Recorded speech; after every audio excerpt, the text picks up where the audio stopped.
Hi everybody, welcome back to my channel. My name is Emily. My favorite makeup today is this. This is the Cover FX Custom Enhancer Drops. This is in the shade Halo.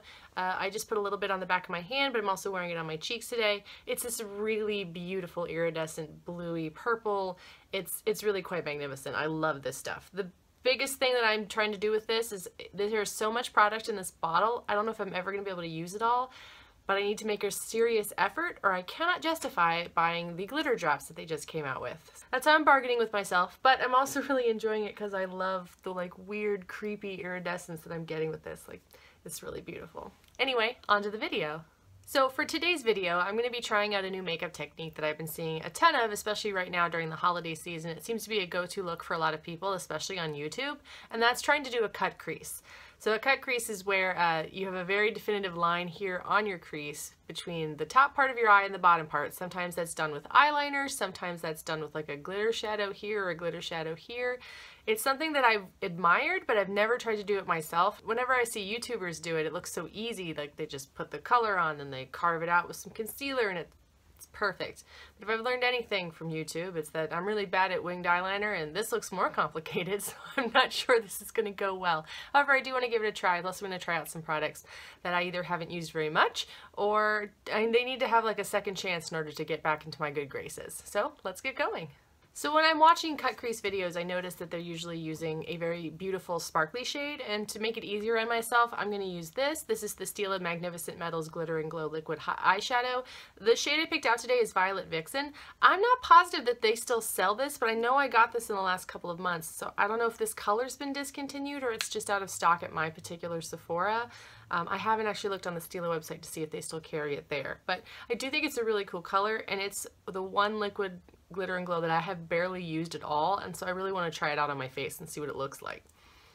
For the base shadow that I'm going to be using, I'm going to use this. This is the Basquiat palette from Decay.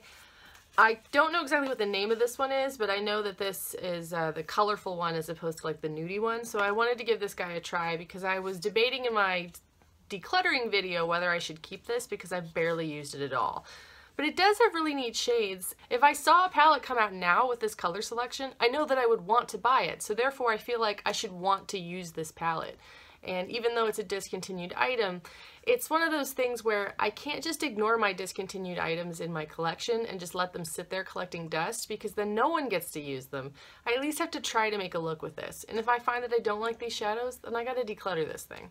So we're gonna give it a go today. So I know part of the reason I wanted to keep this palette is because of the colors down here, so I want to try and pull some of these into it. So I think I'm gonna try to use this Boom shade, which is the teal. I'll probably end up using Studio as my all over lid color just to set my primer, and possibly a brow bone highlight. We'll see how this goes.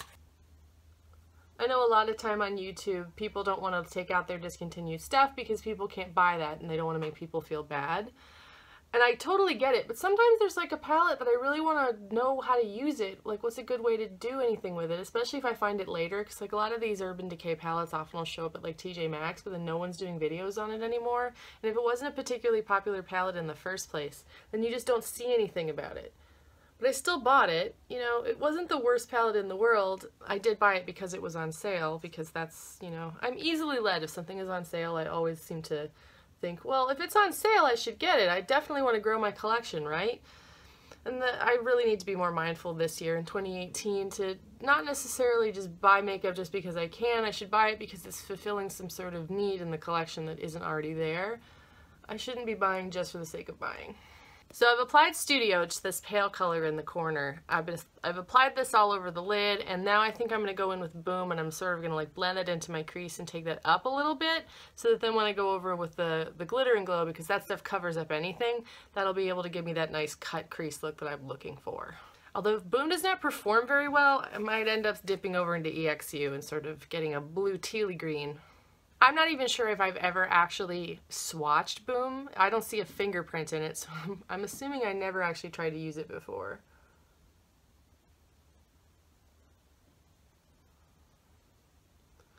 Okay.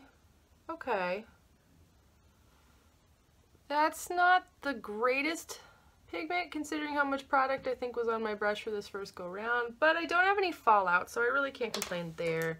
Let me try a different brush for this. Oh, that works a little better. So I went for more of a crease brush as opposed to like a brush I used to pack shadow on. I'm gonna take this all the way up to the brow bone, just because I think I'm gonna cover it up with something else anyway. I'll blend that out. I want to give myself sort of a full-on wash of color above. So far, I think the pigmentation on this is pretty good. It's pretty easy to work with. It is building, and it's not giving me fallout at this point. So that's the hardest thing I think sometimes with like a weird blue eyeshadow.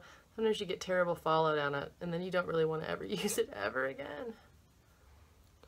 I'm actually kind of digging this color. I don't think it's super different from the Huda Beauty Electric Obsessions palette blue, so if that was something that was keeping me keeping this, maybe I wouldn't need it necessarily. I'm actually using a lipstick I had found in the declutter that I hadn't used. This is the Givenchy Le Rouge Perfecto in Perfect Pink. It's supposed to basically change color to be the perfect pink on your lips. I think this is a nice pink on my lips. It is there's emollients in this, it's very soft, and so I am appreciating that, especially in this cold weather right now since it's winter. But it's not too sticky, so you know, I'm trying out a new thing. It's not the lip color I would normally go for, but because I'm sort of doing a very intense eye today, I figured I would tone it down on the lipstick. And then feel a little saucy, I'm going to take a little bit of this EXU shade as well, this light green.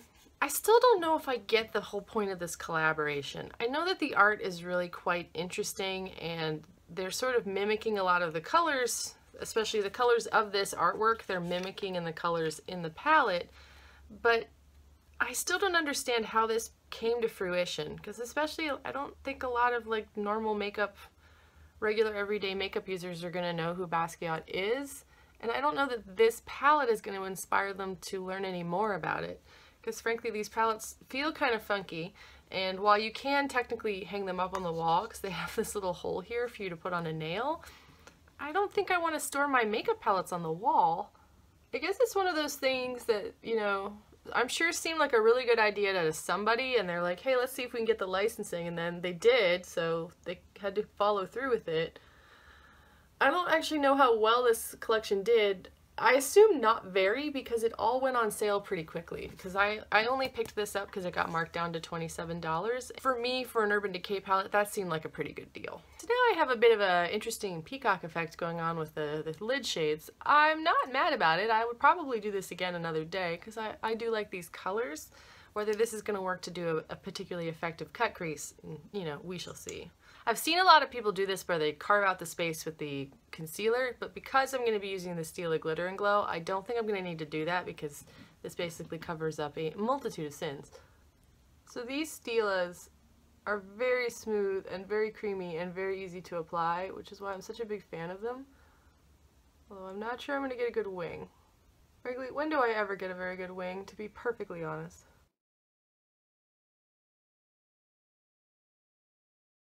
A rainbow cut crease. I am not upset about that either. This purple is really quite lovely. I'm trying to think which one would be the closest to this. I suppose if you took, I think, Into the Blue and you put a little bit of Sea Siren on top of this, you would get the same sort of effect. It just wouldn't be quite as deep of a purple. I'm safe from transfer on that side, so let's go over here.